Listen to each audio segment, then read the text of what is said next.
ஞான வழியில் போகணும்னு ஆசை உள்ளங்க, போரும்பா இந்த உலகம் போரும்பா அப்படின்னு ஞான வழியில் போகணும்னு ஆசைப்படுறவங்களுக்கு, தமிழ்நாட்டில் சித்தர்களுக்கு ஞான திருஷ்டியில் வந்திருக்கிற அத்தனை இன்ஃபர்மேஷன்ஸ் எல்லாத்த பற்றியும் ஆழமான கம்ப்ளீட் தகவல்கள். It's an excellent magazine. அருளாளர்கள் 1000. ஆசிரியர் ஜீவ அமிர்தம் கோ. திருமுருகன். நூல் உங்களுக்கு வேண்டுமா? அதற்கான அலைபேசி எண் 739-739-4174. ஜிபே மூலம் செலுத்த 9176564723.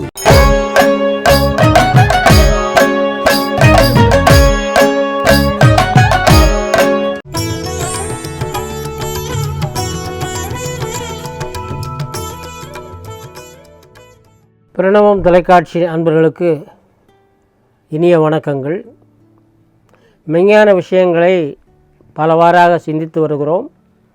நாளும் நம்மளுடைய ஆற்றலையும் நம்மளுடைய சக்தியையும் நம்முடைய சிந்தனையையும் மேலும் மேலும் ஒளியோடு கூட்டி வருகிறோம்.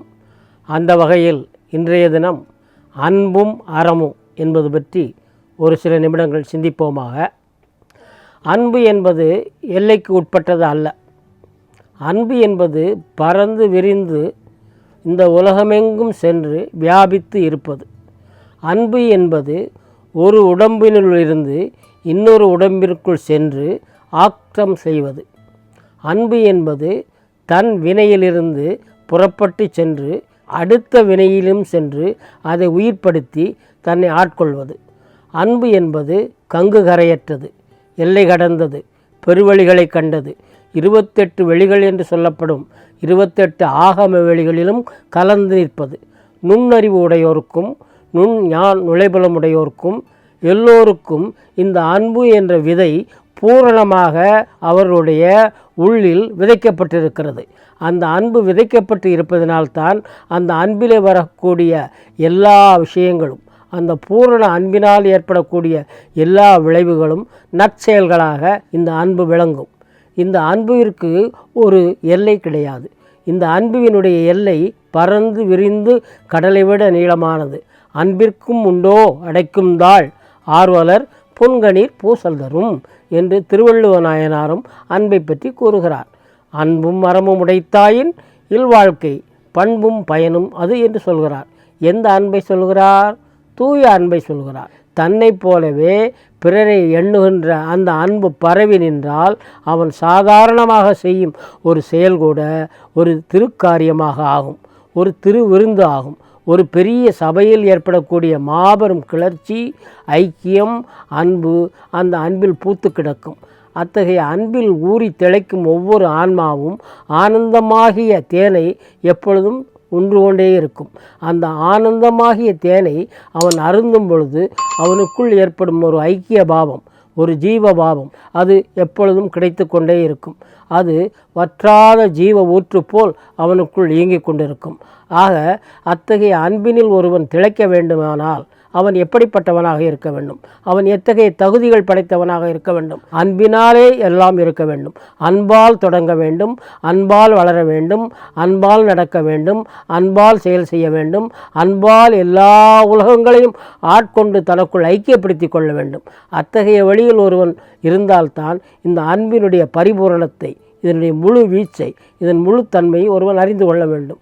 வெறும் வாய் வார்த்தைகளால் அன்பு என்று கூறிவிட்டால் அன்பு கிடைத்து விடாது.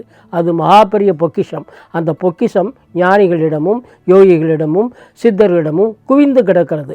அத்தகைய குவிந்து கிடக்கக்கூடிய மாபெரும் சக்தியை, அந்த மாபெரும் அன்பின் ஆழத்தை ஒருவன் தெரிந்து கொள்ள வேண்டும் என்றால் அவன் முதலில் வாய்மையுடன் இருக்க வேண்டும், தூய்மையுடன் இருக்க வேண்டும், 3வது நேர்மையுடன் இருக்க வேண்டும், 4வது விதிகளை கடைப்பிடிக்க வேண்டும், 5வது ஒழுக்கசீலனாக இருக்க வேண்டும், 6வது அறிவு தாகம் உள்ளவனாக இருக்க வேண்டும், 7வது மெய்ப்பொருள் எது என்று தெரிந்து கொள்ள வேண்டும், 8வது சீக்கிங் அண்ட் லாங்கிங் என்று சொல்வார்களே, காணலும் தேடலும் அதுவும் இருக்க வேண்டும்.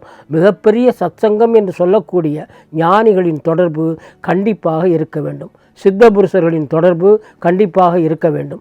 அப்படி இருந்தால் ஒழிய அவனுக்கு இந்த பூரண அன்பு என்பது எவ்விதத்திலும் லபிக்காது. நாம் இந்த உலகத்தில் காட்டிக் கொண்டிருக்கலாம் அன்பு அல்ல, அது பாசம். பாசம் என்பது தீமையை தரக்கூடியது, பாசம் என்பது வலிக்கு விடக்கூடியது, பாசம் என்பது எப்பொழுதும் நம்மை கீழ்நிலைக்கு செலுத்தக்கூடியது, பாசம் என்பது நம்முடைய குடும்ப உறவுகளையும் சுற்றம் சூழல்களையும் நம்முடைய உறவினர்களையும் நம்முடைய அபிலாஷைகளையும் நம்முடைய ஆசைகளையும் வளர்த்து கொள்வது. அன்பிற்கும் பாசத்திற்கும் உள்ள வித்தியாசத்தை நீங்கள் முதலில் தெரிந்து கொள்ள வேண்டும். பாசம் என்பதை அன்பாக்கி விடக்கூடாது, அன்பு என்பதை பாசமாக்கி விடக்கூடாது. பாசத்தினால் உன்னுடைய வாழ்க்கை கொஞ்சம் கொஞ்சமாக கீழிறங்கி சென்று நரகத்தில் நீ இடர்படுவாய். பல்வேறு வகையான பிறவிகளை நீ எடுக்க வேண்டி வரும். பாசத்தினால் உனக்கு விளைந்தது மோசம்தான், அது நாசம்தான். ஆகையினால் பாசத்தை நீ அறவே தள்ள வேண்டும். நேர்மை, சத்தியம், தூய்மை, நல்நெறி, நல்லொழுக்கம், நன்னடத்தை இவற்றையெல்லாம் நீ கடைப்பிடித்தால் உனக்கு அன்பு என்பது என்ன என்பது முதலில் தெரிய வரும்.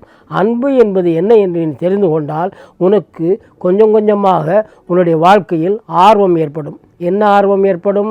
மகான்களிடம் தொடர்பு கொள்ள வேண்டும், சித்த புருஷரிடம் தொடர்பு கொள்ள வேண்டும், ஞானிகளிடம் தொடர்பு கொள்ள வேண்டும், நல்ல சிந்தனைகளை நாம் ஆட்கொள்ள வேண்டும். நாம் சொல்வதில் எந்த நேரத்திலும் எந்த காலத்திலும் பொய் என்பது கலந்திருக்கக்கூடாது.